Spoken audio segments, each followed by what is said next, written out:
Okay, this is session 2 for June the 9th.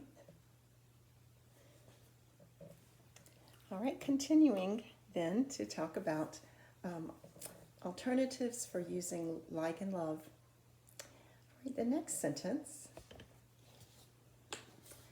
My neighbor likes, loves, whichever, gardening even more than I do.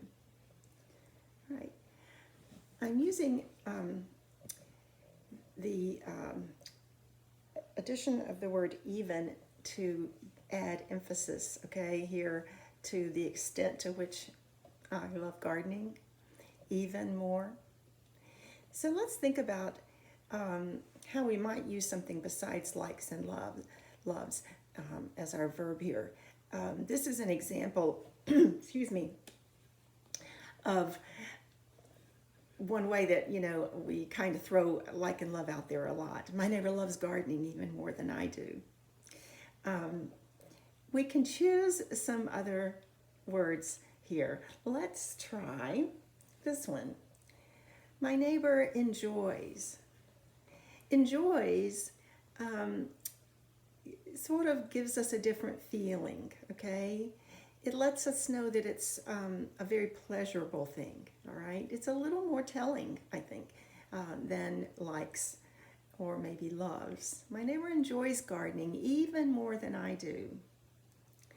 Another way that we can say enjoys or loves is to say takes pleasure in. My neighbor takes pleasure in gardening even more than I do. When we take pleasure in something, it means that it is pleasing. The word pleasure coming from please. That something is very pleasing to us. So we take pleasure in some things, and that's why we want to do them repeatedly, all right? So I think that would be an excellent choice in this sentence. We can also say finds pleasure in. My neighbor finds pleasure in gardening even more than I do. And we can again use pleasure in a word that might possibly be new to you, and so I will write it down for you. This is a great word. Derives. Derives. My neighbor derives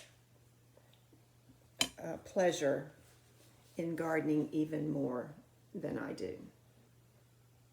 Now we can also play around with this sentence and we can move the word more. My neighbor derives more pleasure in gardening than I do. Okay, I took the even out in that case. Put the even back in and it could sound like this. My neighbor derives even more pleasure in gardening than I do. So I've played around with that just a little bit. Another word that we can use instead of loves is cherish. Okay, cherish is a wonderful word. It does mean much the same as love. When you cherish something, it is very valuable to you. You hold it dear in your heart. It might be among your favorite things. Obviously, when you cherish a person, they are very much a part of your heart and your life. So you do love them as well. The words are quite similar. But it's fun to use cherish. So my neighbor cherishes gardening even more than I do. And another one is finds, or another phrase that we could use is finds joy in. I said enjoys. We could also say my neighbor finds joy in gardening even more than I do. We used derives pleasure. We could say derives joy. Takes joy in, just as we said takes pleasure in. My neighbor takes joy in gardening even more than I do. And again, you can move that even more around and play with it. My neighbor takes even more joy in gardening than I do. All right. The other word that is often used for love is adores or adore.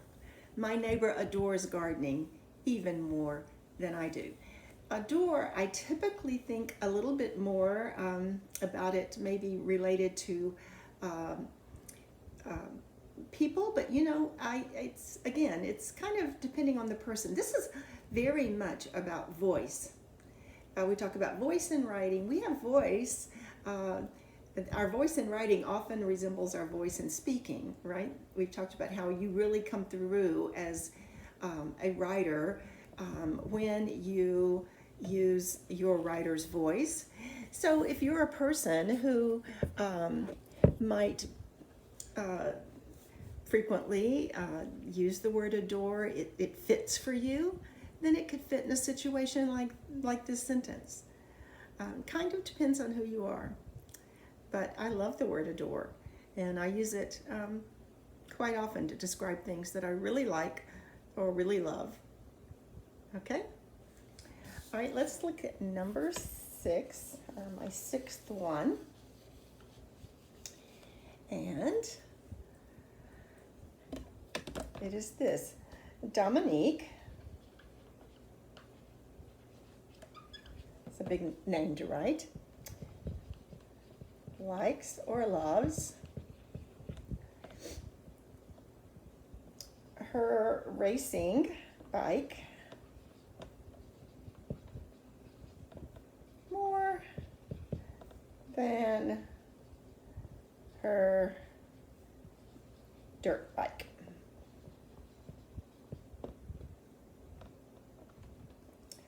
All right. I've always thought the word dirt bike sounded like a bike that's dirty. But I know it means that you take it off on the dirty trails, okay? So Dominique likes or loves her racing bike more than her dirt bike. We might want to try the word favors here. Favors, obviously, makes you think of favorite, right? And favors can be a verb. In this case, it would be, but but it can also be a noun. Just so you'll know, because you've definitely heard this, when you're having a party and you give out little gifts to the people who come to the party, especially children's parties, those are called favors. So that's a noun. Okay. In this case, though, Dominique favors her racing bike more than her dirt bike. Now, we can also use prefers, of course. And when we use prefers or when we use favors, oftentimes we will hear the speaker use the word over. So listen to how that would sound. Dominique prefers her racing bike over her dirt bike. It just means that one simply takes priority in her mind over the other one, okay? So you will hear that, and you could use that with favors. Dominique favors her racing bike over her dirt bike. One takes precedence or priority over the other in her opinion or feeling about them. All right? And we might want to use some of the ones that we have already, of course, talked about. Enjoys comes to mind here. Dominique enjoys her racing bike more than her dirt bike. Takes pleasure in, we could use, okay? So there's a lot of crossover here that we could use among these choices. All right, and one or two more here. And then we'll conclude likes and love.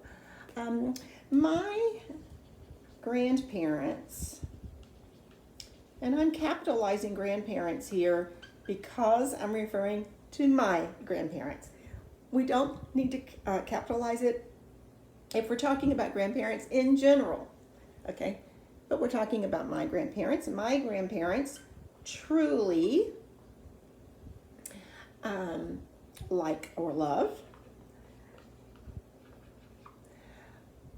each of us equally. Speaking about family here, okay? My grandparents like or love each of us equally. So here we're talking about human feeling. So cherishes is perfect. Cherish, excuse me. My grandparents cherish each of us equally. That's beautiful, and in my mind, it is more meaningful than like or love here. We also could use adore, and my grandparents adore each of us equally. We might want to use the word appreciate. Oftentimes we appreciate is a word that sometimes we cheapen as well. We use it sometimes too frequently, but when it's really right and spoken in the correct context, it carries a lot of weight. My grandparents truly appreciate each of us equally.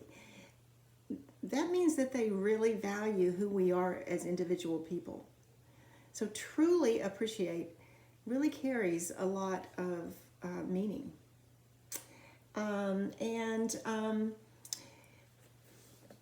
The other one would be, and I just said it actually, is truly care for.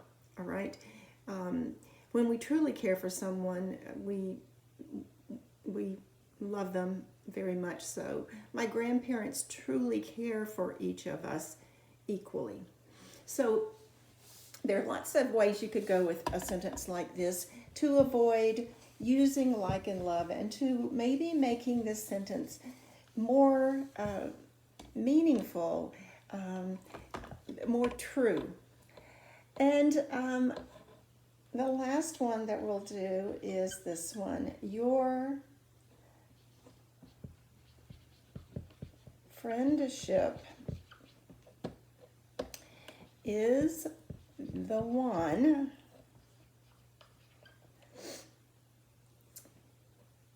I like, love most. All right. Perhaps you have felt this way about someone, and you may feel this way about your marriage partner, because our marriage partners are also our friends, we hope. Your friendship is the one I like the most. Your friendship is the one I love the most.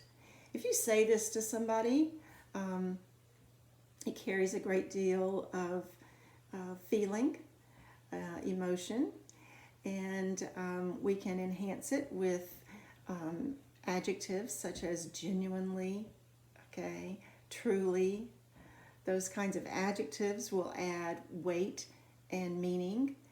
But let's try cherish here. Your friendship is the one I cherish most. I genuinely cherish most. I truly cherish most. How about this one? Hold dear. When you hold something dear, it is figuratively meaning that in your heart this is very very special to you. Your friendship is the one I hold most dear, is how you would say that. Okay, I hold, and then we would use most before dear as an adjective that is giving a degree to which we feel dear about someone. So your friendship is the one I hold most dear. I think that says more than I love most or I like most. We might also use the word feel grateful or feel gratitude. So let's try that here. Your friendship is the one I feel the most gratitude for. Okay? Your friendship is the one I feel the most grateful for. As a rule, as a general rule, we try to not end sentences with prepositions. For is a preposition. We try not to do that. But there are times that it is appropriate, that it sounds right, that there's not necessarily a better way to say what we're trying to say using those particular words. We will have a little more discussion about this at another time. But in this case, I think that it's fine to end a sentence with for when you're saying most grateful for. Most appreciative also is good. And of course, we could use, if I haven't already said it, I don't think I have, we could use adore here. Your friendship is the one I adore most. When you say that to somebody, you're really putting them at a level that no one else compares to, right? They are the best. All right, so I hope that these sentences and this review of these words gives you some ideas for stretching beyond like and love in your everyday conversation as well as in your writing. Choose a couple, as I always say. Don't try to do all of them. Hopefully you wrote them down, and maybe you can try one or two of them this week, and then another week you might want to experiment with some of the others. Say them to your family members and get comfortable with using some of these words that are more descriptive and will spice up your English quite a bit. All right. Thank you. I'll be back in a moment.